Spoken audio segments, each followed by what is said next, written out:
जे मी सुरुवातीपासून करत आलो, शिकलोय. कॅमेरा ट्रॅपिंग भयंकर आवडतं मला. आणि जोवर आम्ही त्या कॅम्पमध्ये होतो, दररोज रात्री 12 वाजता तो स्लॉथबेर तिथेच यायचा. म्हणून आम्ही जवळपास 1 आठवडा तो स्लॉथबेर आम्ही पाहत होतो. तर तिकडून ना असा एक आवाज यायला लागला. एखादी चेन सॉ किंवा एखादी जुनी बाईक फायरिंग करते तसा आवाज यायला लागला. खूप ऑड जागा आहे.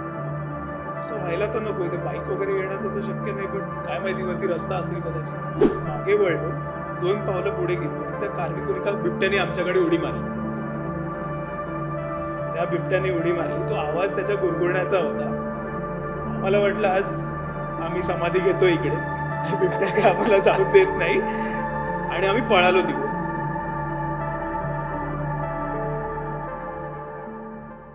हॅलो, नमस्कार मंडळी. आज आपण एका आगळ्या वेगळ्या विषयावर बोलणार आहोत आणि तो विषय म्हणजे बायोलॉजी अर्थात जीवशास्त्र. ऐकायला आणि समजायला थोडासा क्लिष्ट वाटत असला तरी हा विषय अगदी सुटसुटीत आणि सोपा करून आज आपण ऐकणार आहोत. आणि हा विषय आपण आज निवडलाय याचं कारण म्हणजे आज आहे बायोलॉजिस्ट डे. MTV गप्पाच्या आजच्या स्पेशल पॉडकास्टमध्ये मी समृद्धी ढमाले तुम्हा सर्वांचं खूप खूप स्वागत करते. या विषयावर आपल्याशी गप्पा मारायला आले आहेत विवेक पार्क फाउंडेशनचे बायोलॉजिस्ट ओमकार पाटील आणि ऋषिकेश वाघ. तुम्हा दोघांचेही अनुभव आणि फील्डवरचे किस्से आपण आज ऐकणार आहोत. तुम्हा दोघांचंही खूप खूप स्वागत. माझा पहिलाच प्रश्न आहे, बायोलॉजिस्ट म्हणजे नेमकं काय? इथपासून आपण बेसिकपासून सुरुवात करू. एक तर बायोलॉजिस्ट म्हणजे नेमकं काय आणि त्याचं काम काय काय असतं आणि बायोलॉजिस्ट होण्यासाठी काय करावं लागतं? जीवशास्त्र हा विज्ञानाचा एक खूप इम्पॉर्टंट स्ट्रीम आहे, हं. ज्याला आपण बायोलॉजी म्हणतो. आणि एखादा व्यक्ती जो बायोलॉजीवर काम करतो तो हं. बायोलॉजिस्ट असतो, जीवशास्त्रज्ञ. आणि जगभरात ही खूपच इम्पॉर्टंट स्ट्रीम आहे सायन्सची. एखाद्या सिंगल सेल्ड अमिबापासून हं. ते थेट एका ऑर्गन स्पेशलिस्ट डॉक्टरपर्यंत हे सगळे बायोलॉजिस्ट या स्पेक्ट्रममध्ये पडतात. अच्छा. काम काय काय असतं? सो बेसिक त्याचं एज्युकेशन त्याला बॅचलर्स हे लाईफ सायन्सेसमध्ये करायचं असतं आणि मास्टर्स पण तो लाईफ सायन्सेसमध्ये करतो. मग त्यानंतर त्याचं काम काय काय असतं एक्झॅक्टली. सो डिपेंडिंग ऑन त्याचं मास्टर्स कशात आहे, कुठल्या फील्ड ऑफ बायोलॉजीमध्ये, त्यानुसार त्याचे प्रोजेक्ट किंवा त्याचं जे काम करायचा टॉपिक असतो तो ठरतो. मग त्यामध्ये एक बेसिक फॉर्मॅट असा असतो की तुम्ही रिसर्चमध्ये जाता, नाहीतर तुम्ही प्रॉपर फील्डमध्ये जाता. बरोबर. सो हे दोन एक ट्रेडिशनल पॅटर्न झाले. मग ते सोडून पण लोक एक फ्रीलान्स म्हणून पण करतात. सो त्यामध्ये एक्झॅक्ट काम लोक काय काय करतात तर ॲनालिसिस असतं, खूप लॅबवर्क असतो आणि फील्डवर्क असतो. सो हे 3 गोष्टी असतात, ते कुठेतरी जॉईन करून त्याचा एक आउटपुट किंवा एक रिझल्ट ओरिएंटेड रिपोर्ट निघतो आणि that is exactly what a biologist work on. अच्छा. ओके. तुमच्या दोघांचाही छान अनुभव आहे फील्डचा. सो बऱ्याचदा असं होतं की एखादा बायोलॉजिस्ट किंवा रिसर्चर असं आपण म्हटलं की नजरेसमोर येतं ते फील्डवर्क पहिलं. पण बऱ्याच जणांना हे माहिती नसतं की त्याच्यामागे भरपूर डेटा वर्क आहे, लॅब वर्क आहे, खूप अभ्यास आहे. सो या सगळ्या एकंदर प्रोसेसबद्दल ऐकायला आवडेल मला. ऑनेस्टली फील्डवर ही जी मजा असते ती मी स्टुडंटहूडपासून एक्सपिरियन्स केलेली आहे. आणि त्यामुळेच मला ह्या विषयात सिरियसली काम करायचं हे ठरवलं होतं. पण नंतर नंतर जसं काम करायला लागलो याच्यामध्ये, तेव्हा मला समजायला लागलं की फक्त फील्डवर्क नाही आहे, ह्याच्यात बरेच वेगळे वेगळे ॲस्पेक्ट्स आहेत जे बऱ्याच वेळा कॉलेजमध्ये शिकवलेही जात नाहीत, जे आपल्याला स्वतःहून एक्सप्लोअर करून वेगळ्या वेगळ्या लोकांच्या एक्सपर्टीज खाली शिकूनच समजतात. तर एखादा स्वतंत्र प्रोजेक्ट करायचा असतो जेव्हा, तेव्हा सगळ्यात पहिला हे ठरवायचं असतं की आपल्याला करायचं काय एक्झॅक्टली, आपल्या प्रोजेक्टचं मेन एम काय, आणि मग त्या एमच्या खाली आपले ऑब्जेक्टिव्ह काय आहेत की आपण ह्या प्रोजेक्टमधून काय साध्य करणार आहोत. एम हा फायनल असतो, काय करायचं आपल्याला, पण ते त्या पॉईंट झेडपर्यंत पोचायला ABC काय असतील या प्रोजेक्टमधून ते आपल्याला ठरवायला लागतात. त्यासाठी येतं आपल्याबरोबर कोण कोण काम करणार आहेत लोक, ती आपल्याला आधी फायनल करायला लागतात. स्टेक होल्डर्स मॅपिंग ते ते एक इम्पॉर्टंट आहे. त्यानंतर आपल्याला ते ऑब्जेक्टिव्ह अचीव करायला काय काय मटेरियल लागणार आहे, इक्विपमेंट लागणार, मॅनपॉवर, त्यांची सॅलरीज, अजून बरेचसे मिसेलेनियस गोष्टी असतात. सो एक किती पैसे लागणार आहेत आपल्याला हे पूर्ण प्रोजेक्ट करायला, ते आपल्याला कॅल्क्युलेट करायला लागतं. किती वेळेत आपल्याला संपवून आपल्याला रिझल्ट्स द्यायचे. हे सगळं झाल्यावर मग येतो फील्डवर्क. ही सगळी प्रोसेस झाल्यावर मग फील्डवर्क येतो, जे एका स्टुडंटला माहिती नसतं. जेव्हा मी फील्डवर्क करायला जायचो, मी फुल त्या पर्स्पेक्टिव्हने जायचो की ओके, मी शिकणार, मजा करणार आहे इकडे आणि जाणार आहे पुढे. बरोबर. बट ही सगळी बॅकग्राऊंड खूप इम्पॉर्टंट असते. मग येतो फील्डवर्क, मजेचा भाग. त्याच्यानंतर मग त्या डेटाचं करायचं काय, आणि आपल्याकडे डेटा खूप असतो, पण त्या डेटाला प्रॉपरली इंटरप्रेट करून त्या ऑब्जेक्टिव्हजमध्ये ते बसताय का सगळा डेटा, तो चेक करायचा. मग त्याचं इंटरप्रिटेशन, रिपोर्ट मेकिंग. आता रिपोर्ट पण कसा बनवायचा हे आपल्याला ठरवायचं असतं. 2 प्रकारचे रिपोर्ट होऊ शकतात. एक एक्स्ट्रीमली टेक्निकल रिपोर्ट, जो तुम्ही तुमच्या फंड रेझिंग एजन्सीला किंवा गव्हर्नमेंटला सबमिट करू शकता. बरोबर. पण तोच टेक्निकल रिपोर्ट जर आपण कॉमन पर्सनला दिला वाचायला, त्याला नाही समजणार. मग आपल्याला त्याला तसा इंटरप्रेट करून द्यायला लागतो. ही सगळी प्रोसेस आहे एका प्रोजेक्टला सक्सेसफुल करण्याची. So right from planning, budgeting, Yes. तिथपासून रूटपासून सुरू होतं. हो. सो तुमचे दोघांचे बायोलॉजीमधले आवडते सब टॉपिक्स किंवा काय विषय आहेत? सब टॉपिक म्हणण्यापेक्षा ना, मी जसं की माझी फेवरेट मेथड कोणती आहे, जे मी सुरुवातीपासून करत आलो, शिकलोय, कॅमेरा ट्रॅपिंग भयंकर आवडतं मला. आणि त्या निमित्ताने जंगलात भरपूर चांगल्या चांगल्या ठिकाणी फिरायला मिळतं. जंगलातच नाही, बेसिकली कुठे जिथे प्राण्यांची मुवमेंट आहे तिकडे. एकतर रॅन्डमली कुठेही कॅमेरा ट्रॅप आपण लावू नाही शकत. एखादी पायवाट किंवा जिथे प्राण्यांचे साईन्स आपल्याला जास्त मिळतात, जिथे त्यांचा प्रेझेन्स आहे, म्हणजे त्यांची विष्ठा असेल, पायाचे ठसे किंवा अजून काही झाडावरती ओरखडे असतील, ते सगळं बघून आपण कॅमेरा ट्रॅप लावतो. फक्त जमिनीवरच नाही, झाडावरही लावू शकतो आपण, त्यांचं बिहेवियर समजायला. पक्षी, प्राणी, कोणताही. त्याच्यातून आपल्याला एखाद्या प्राण्याच्या लाईफबद्दल एक स्नॅपशॉट मिळतो. म्हणजे उदाहरणार्थ एखादा बिबट्या जर गेला, त्याचा एक वयाचा अंदाज लावू शकतो आपण. नर आहे की मादी आहे समजू शकतं.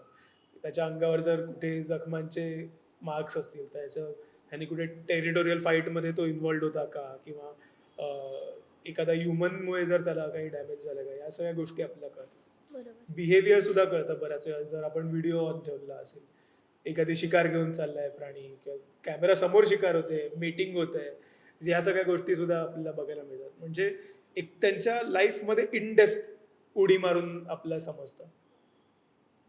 नाईस. तुझे? माझा पण कॅमेरा ट्रॅपिंगच आहे, टू बी ऑनेस्ट.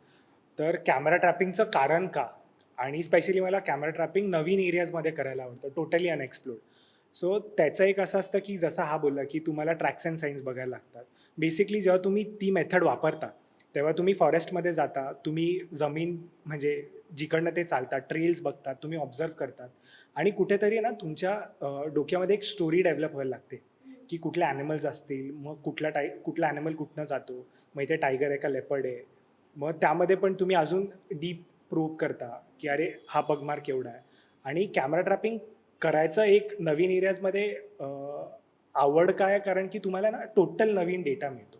तुम्हाला एकदम तुम्ही सरप्राईज होऊन जाता की नक्की व्हॉट दॅट प्लेस होल्ड्स. आणि जसं मी बोललो की ती मेथड करताना जर तुमच्यावर एखादा जुना गार्ड किंवा एखादा तिकडचा लोकल असेल, तर तो इट्स लाईक की तुम्ही एक पुस्तक वाचताय आणि तुम्हाला अजून कोणतरी अजून चांगले चांगले पेजेस सांगताय की हा पेज वाच, तुला हे दिसेल. सो बेसिकली तुम्ही ते जागा नव्याने बेसपासून एक्सप्लोअर करता आणि तुम्हाला त्याचं एक पिक्चर क्लिअर होतं, आणि त्याच्या पुढे तुम्ही तुमचा रिसर्च चालू करता. सो कॅमेरा ट्रॅपिंग कुठेही तुम्ही नवीन ठिकाणी काम करत असाल तर एक one of the basic things at least which you can start with, तो असा टूल आहे. आणि त्यामध्ये पण carnivores is something I like. तर मग लेपर्ड्स, टायगर्स, मग त्यांचे बिहेवियर, त्यांचे टेरिटरीज, मग त्यांना ट्रॅक करायचं, ह्या सगळ्या गोष्टी मला आवडतात. पुन्हा दोघांसाठी प्रश्न आहे तुमचा. मी मगाशी म्हणाले तसं दोघांचाही छान फील्डचा एक्सपिरियन्स आहे, खूप किस्से, खूप अनुभव, असं सगळं असेल. दोघांनी मला प्लीज ते सांगा. ओके, सो मी माझ्या फर्स्ट इयरमध्येच खूप व्हॉलंटिअरिंग ऑपॉर्च्युनिटीसाठी इंडियाभर फिरायला लागलेलो. आणि त्यापैकी एक मला सांगायला आवडेल, 2018ला मी टायगर एस्टिमेशन प्रोजेक्टला मेळघाटमध्ये मला ऑपॉर्च्युनिटी मिळालेली. सो तिथे प्रायमरी काम काय असायचं आमचं की आम्ही कॅमेरा ट्रॅपिंग करायचो टायगरचे पॉप्युलेशन्स समजायला की त्या पर्टिक्युलर एरियामध्ये टायगर्स किती आहेत.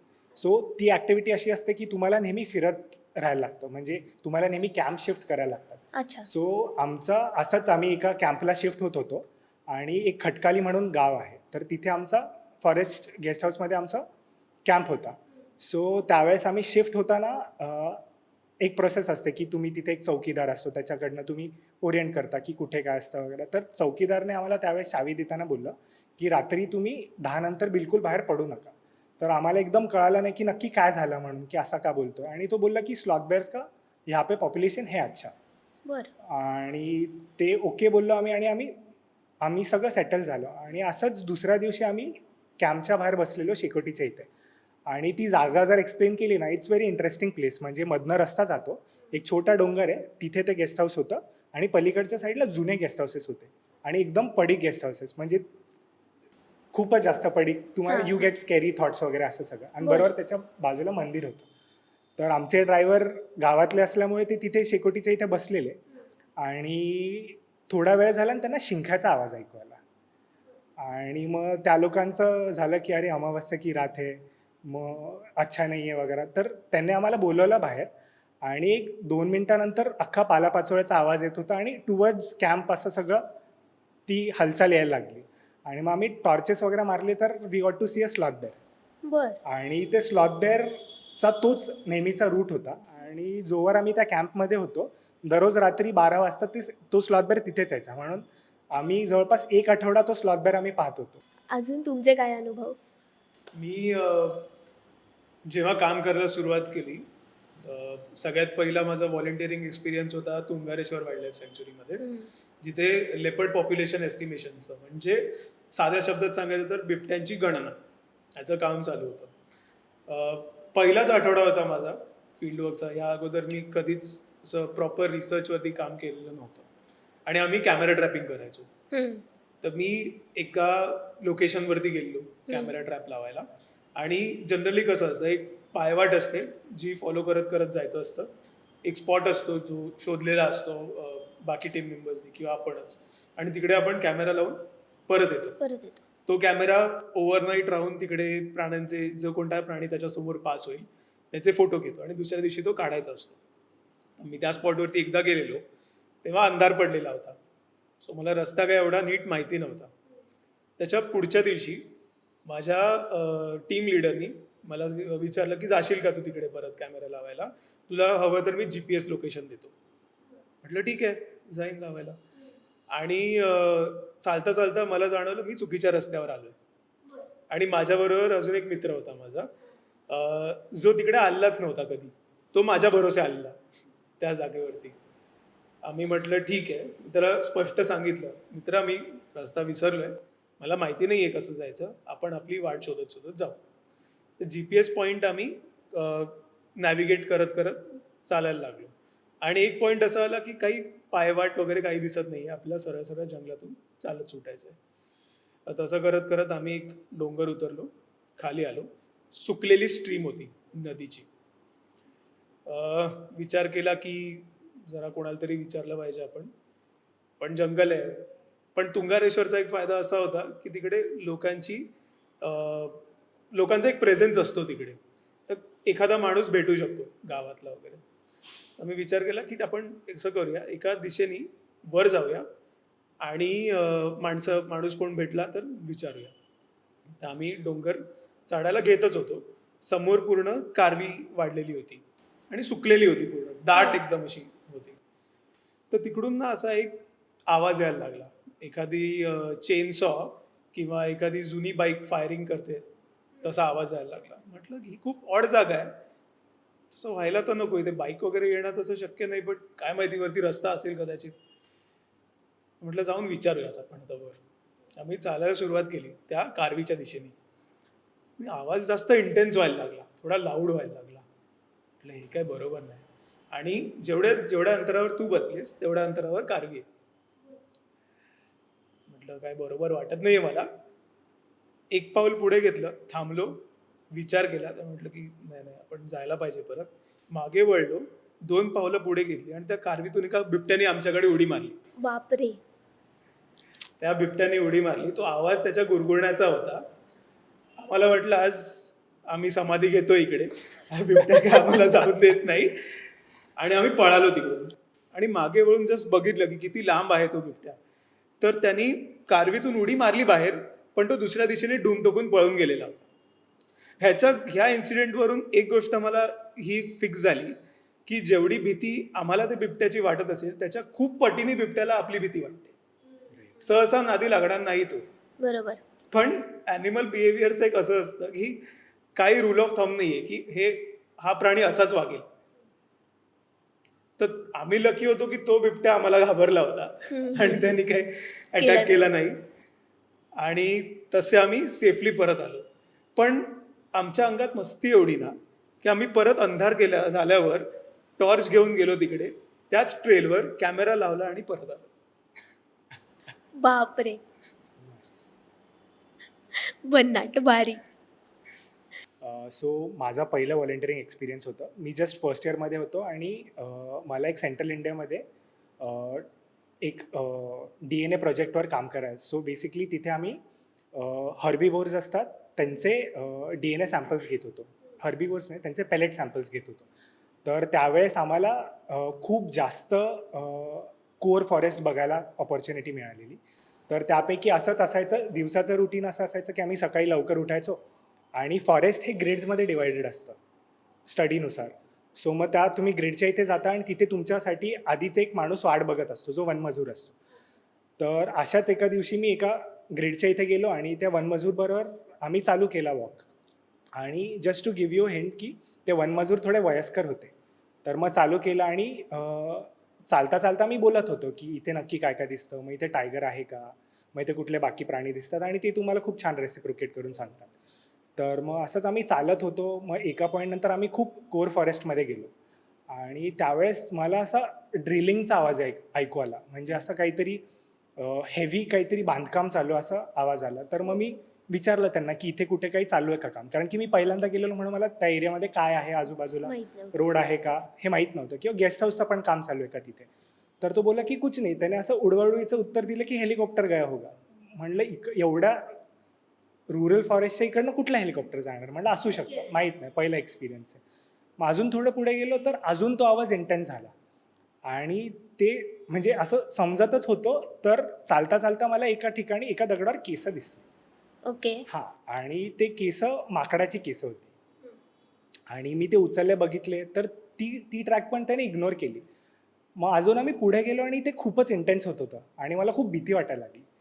आणि मग मी त्यांना म्हणलं की अंकल रुकते और सुनते, आणि त्यांना सांगितलं की तुम्ही थांबा आणि ऐका काय ते. आणि मग त्यांनी फायनली माझं ऐकलं आणि ज्यावेळेस दोघंही एकदम शांत झालो तर एकदम इंटेन्स वाघाच्या डरकाळीचा आवाज आला. आणि आम्ही एक 20 फूट पुढे आहे ना, खूप जास्त लँटनाचं जास्त थिक हे होतं, बुश होतं, आणि तिथे काहीतरी हल्लं. आणि बाय दॅट टाईम आम्हाला दोघांना कळालं की तिथे टायगर आहे. हां, आणि ते जेव्हा रिअलाईज झालं तेव्हा हे काका उलटे उलटे चालायला लागले आणि ते बोलले की शांत रहो कुछ नाही होगा. आणि एका पण नंतर ते स्वतः पळायला लागले. तर मग तेव्हा कळालं की आपलं काय खरं नाही आहे. मग आम्ही एक 10 मिनटं आम्ही पळत होतो आणि त्यानंतर थांबलो आणि मागे बघितलं की इट्स सेफ. आणि जेव्हा आम्ही परत चालत होतो दोघंही काय नव्हतं बोललो, बट डोक्यात ते चालू होतं की काय काय होऊ शकतं. बट याच्यातनं आम्हाला एक खूप महत्त्वाची गोष्ट कळाली की तुम्हाला तो प्राणी सिग्नल्स देतो. तो खूप आधीपासून आम्हाला सिग्नल देत होता की तुम्ही जवळ नका येऊ. आणि फायनली त्याने एकदम जोरात आम्हाला सिग्नल केलं की डोंट कम क्लोज. ते सोडून एक दुसरा अनुभव हा ॲनिमल्सचा नाही आहे, बट सेम की सेंट्रल इंडियामध्ये मी खूप इनिशियल डेज माझे तिथे चालू केलेले. सो तिथे ना गेस्ट हाऊसेस हा एक खूप मस्त आणि एक ब्रिटिशकालीन तुम्हाला गेस्ट हाऊसेस बघायला मिळतात. आणि त्यात तुम्हाला राहायला मिळालं तर त्याचा एक एक्सपिरियन्सच वेगळा असतो. म्हणजे जसं तुम्ही फॉरेस्ट एंटर होता तसं तुम्ही नेटवर्कला कट ऑफ होता, तुम्ही सगळ्या तुमच्या सुखसुविधांना कट ऑफ होता आणि तुम्ही ना ॲक्च्युली एक ब्रिटिश एरामध्ये थोडंसं ट्रान्सफॉर्म होता. म्हणजे आम्ही अशा गेस्ट हाऊसेसमध्ये राहिलेलो जे जवळपास 100-150 वर्ष जुनी आहेत आणि एकदम प्रॉपर लॅव्हिश गेस्ट हाऊसेस असायचे in between forest. So that is also experience आम्हाला वी चेरिश की दॅट इज समथिंग सगळ्यांना एक्सपिरियन्स करायला नाही मिळत. नाही मिळत. बरोबर. आणि नुसतं फॉरेस्टमध्ये तुम्हाला कष्ट करायला लागतात असं नाही, कधी कधी तुम्हाला लक्झरी पण मिळते. मी एका जबरदस्त कष्टाचा किस्सा सांगतो जो रिसेंटली माझ्याबरोबर झाला. अच्छा. हे फील्डवर्क छान आहे, असे ऋषिकेश म्हणाला तसे एक्सपिरियन्स पण असतात लॅविश रेस्ट हाऊसमध्ये राहण्याचे. पण मी त्रिपुराचा एक सांगतो तुम्हाला किस्सा. आम्ही जेव्हा कॅमेरा ट्रॅप लावतो, रँडमली नाही लावत फॉरेस्टमध्ये, एक चौकोन असतो ज्याला ग्रिड म्हणतो आपण, तसे 2x2चे ग्रिड्स एखाद्या लँडवरती आम्ही प्लॉट करतो युझिंग सॅटेलाइट इमेजरी आणि त्याच्यामध्ये जाऊन कॅमेरा ट्रॅप लावतो. तर गुमती वाईल्ड लाईफ सँक्च्युरीमध्ये मी काम करत होतो त्रिपुरामध्ये आणि आम्ही ग्रिड एक सेट केला होता. तर जनरली तिकडे असं आहे की सँक्च्युरीच्या आजूबाजूला गावं असतात, पण जी ग्रिड होती ती एवढी लांब होती, म्हणजे तुम्ही असं मॅपमध्ये बघितलं तर जवळजवळ फक्त 3 किंवा 4 किलोमीटर सॅटेलाइट डिस्टन्स कळतोय असा. पण ऑन ग्राउंड जेव्हा आम्ही चालायला सुरुवात केली सकाळी 6 वाजता, आम्ही त्या लोकेशनवरती दुपारी 1 वाजता पोहोचलो. जवळजवळ Okay. 15 किलोमीटर चालायला लागलं. आणि त्रिपुरासारख्या लँडस्केपमध्ये जिथे 15 किलोमीटर चालणं ते तुम्ही सेंट्रल इंडियाबरोबर कम्पेअर केलं तर ते 45 किलोमीटर्सच्या जवळपास तरी आहे. कारण शेवटी किती डोंगर पार केलेत मी, किती वॉटर बॉडीमधून चाललंय ह्याचा काउंटच गेलेला होता. आणि तिकडे गेलो, पोचलो, कॅमेरा लावला, तोपर्यंत सगळं पाणी संपलेलं होतं पिण्याचं, उरलेला फक्त सुका ब्रेड उरला होता खायला. हे सगळं करून जेव्हा आम्ही परत एका वेगळ्या गावात निघालो, माझे डोळे बंद होत होते लिटरली, एवढा मी थकलो होतो. आणि परत 10 दिवसांनी तो कॅमेरा जाऊन काढायचाही होता. त्याची भीती होती की हे परत करायचं आहे. आम्ही 6 लोकांनी सुरुवात केलेली. कॅमेराच्या लोकेशनपर्यंत पोहोचेपर्यंत फक्त 3 लोक राहिले. हळूहळू हळूहळू मेरे से नहीं होगा, मैं जा रहा हूं, असं करून करून लोक कमी झालेली होती. ते असे 2 टोकाचे एक्सपिरियन्स पण आपल्याला मिळतात फील्डवर्कमध्ये. सो फील्डवरती आपण म्हणूयात की चॅलेंजेस भरपूर असतात, पण त्याला जोडून आपण अनेकदा बघतो की बिबट्या वाचवा किंवा वाघ वाचवा किंवा एखादी स्पेसिफिक स्पीशीज वाचवण्यासाठी प्रयत्न केले जातात, पण तो पूर्ण अधिवास संवर्धित करण्यासाठी काय करावं लागतं आणि ती प्रोसेस कशी असते? मी तुला एक एक्झाम्पलमधनं सांगेल की एखादी तुला जर ॲनिमल जपायचं असेल तर नुसतं तुला त्याची जी मेन स्पीशीज असते, ज्याला आपण अम्ब्रेला स्पीशीज बोलतो, तर ती जपून तुम्हाला चालत नाही, तुम्हाला त्याचा अधिवास पण जपायला लागतो. तर ते का माहिती आहे का? कारण की ॲनिमलचा एक कॅरिंग कपॅसिटी असते प्रत्येक फॉरेस्टची. म्हणजे बरोबर. किती प्राण्यांचा तो सांभाळ करू शकतो, किती प्राण्यांना ते खायला देऊ शकतात, किती प्राण्यांना एक राहायची सेफ जागा मिळेल. तर या सगळ्या गोष्टींचा तुम्ही अधिवासाच्या पर्स्पेक्टिव्हने जर बघितलं तर that is something very important. आत्ता जर तुम्ही लेटेस्ट टाईम बघितला ना, तर आपण खूप स्पीशीजवर अभ्यास केलेला आहे, बट अधिवासावर किंवा अधिवास वाचवण्यासाठी आपण खूप कमी केलं आहे. तर त्यासाठी एक सोल्युशन म्हणून हॅबिटॅट रेस्टोरेशन नावाचे कन्सेप्ट आहे. तर आत्ता ह्या मागच्या 2-3 वर्षांआधी सोसायटी ऑफ इकोलॉजिकल रेस्टोरेशन आणि युनायटेड नेशन्स म्हणून आहे, सो त्यांनी एकत्र येऊन हे डिकेड हॅबिटॅट रेस्टोरेशनचं डिकेड म्हणून डिक्लेअर केलं आहे. अच्छा. तर या डिकेडमध्ये नक्की करायचं काय? तर जिथे ॲनिमल्स आहेत तर तिकडचे तुम्ही अधिवास जपायचे. तर ते अधिवास कसे जपायचे? तर तुम्ही प्रॉपर जायचे तिथे, तुम्ही तिथे सर्वेस करायचे, तिथे कुठले कुठले प्लांट्स मिळतात, कुठले कुठले रेअर काय बोलू शकतो फ्लोरा आहे तो बघायचा आणि तुम्ही त्याचा एक रेस्टोरेशनच्या पर्स्पेक्टिव्हने तुम्ही एक डिझाईन करायचं आणि तुम्ही तिथे इम्प्लिमेंट करायचं, जसं तुम्हाला तिथे एक फॉरेस्टच परत डेव्हलप करायचं आहे. बरोबर. आणि जसं तू बोलली की नुसतं वाघ किंवा नुसतं बिबट्याच वाचवणं हे काय मेन स्ट्रीम नसलं पाहिजे, तर हॅबिटॅट पण असलं पाहिजे. तर त्याचा एक किस्सा सांगेल, ती एक सक्सेस स्टोरी ॲक्च्युली. सो एक 2018मध्ये एक कन्सेप्ट होता, माझा फ्रेंड आहे श्रीकर अष्टपुत्रे आणि किरण सरांचा. सो तिथे आम्ही काय केलेलं, तर एक सह्याद्रीमध्ये नॉर्दर्न वेस्टर्न घाट्समध्ये एक जोर जांभळी म्हणून जागा आहे. तर तो पॅच ऑफ फॉरेस्ट खूप अनडिस्टर्ब्ड आहे, म्हणजे तिथे आजपर्यंत ह्युमन इंटरफिअरन्स झालं नाही आहे, तिथे फार इंटरव्हेन्शन झालं नाही. तिकडची जी इकोसिस्टम आहे ती खूप इंटॅक्ट आहे. आणि सगळं त्याचं इम्पॉर्टन्स लक्षात घेता श्रीकर आणि किरण सरांनी अंडरस्टँड करून त्यांनी विचार केला की we have to protect this land. So तिथे there was not a single species. आम्ही तिथे जवळपास 3 वर्ष आम्ही प्रॉपर ऑन फील्ड गेलो, कॅमेरा टॅपिंग केलं, एक सर्वे घेतला, मग प्रॉपर रेलेव्हंट स्टेक होल्डर्स म्हणजे फॉरेस्ट डिपार्टमेंट, गावातली लोकं या सगळ्यांना एकत्र घेतलं आणि ते लकीली प्रपोजल आपल्या इथे पुश केलं फॉरवर्ड आणि त्या पर्टिक्युलर एरियाला कन्झर्वेशन रिझर्व म्हणजे संवर्धन राखीवचा दर्जा मिळाला. सो आता हळूहळू आय थिंक की आपण फक्त एक इंडिव्हिज्युअल ॲनिमलनं फोकस करता एक प्रॉपर अधिवास म्हणून आपण पुढे गेलो पाहिजे इन टर्म्स ऑफ कन्झर्वेशन. म्हणजे बिगर पिक्चर, जर तुम्ही अधिवास वाचवला तर तुम्ही अम्ब्रेला स्पीशीज वाचवाल, अम्ब्रेला स्पीशीज वाचवली तर त्याच्या खालची एक ऑलरेडी Already, बाकीच्या स्पीशीजचं right. पण संवर्धन होणारच Right. आहे. नक्कीच. तुम्ही दोघंही आज रिसर्च फील्डमध्ये काम करत आहात. पण जसं तुम्ही आत्ता काम करताय तसं अजून काय काय करिअर संधी आहेत या फील्डमध्ये? ओके. सो करिअर संधीच्या ह्याच्यात जर आपण बघितलं तर तुम्ही बेसिक बॅचलर्स मास्टर्स कराल, मग त्यानंतर तुम्हाला आयदर अकॅडमी आहे म्हणजे तुम्ही प्युअर रिसर्चमध्ये जाल, मग त्यामध्ये वेट लॅब आलं किंवा प्रॉपर थेरॉटिकल रिसर्चमध्ये जाल, क्लासिकल रिसर्चमध्ये जाल, हे 3 संधी आहेत. ते सोडून तुम्ही फील्ड रिसर्चमध्ये जाल, म्हणजे जसं ओंकारण मी करतो. आमचं एकदम फील्ड रिसर्च नाही, but it's a hybrid of both. So field research एक आहे, मग ते सोडलं तर तुम्ही एक कन्सल्टंट म्हणून पण जॉईन करू शकता कुठेतरी, आणि ते नसेल तर मग you can be a teacher. So अशा वाईड स्पेक्ट्रम आहे, बट तुम्हाला गव्हर्नमेंटमध्ये पण बऱ्याच ऑपॉर्च्युनिटीज असतात प्रोजेक्ट बेसिसवर, नाहीतर if you are capable enough then you can even appear for सर्व्हिसेसचा एक्झाम, फॉरेस्ट सर्व्हिसेस, कारण की त्याचं जे बेसिक क्वालिफिकेशन आहे हे तुम्हाला लाईफ सायन्सेसमध्येच लागतं किंवा सायन्सेसमध्ये.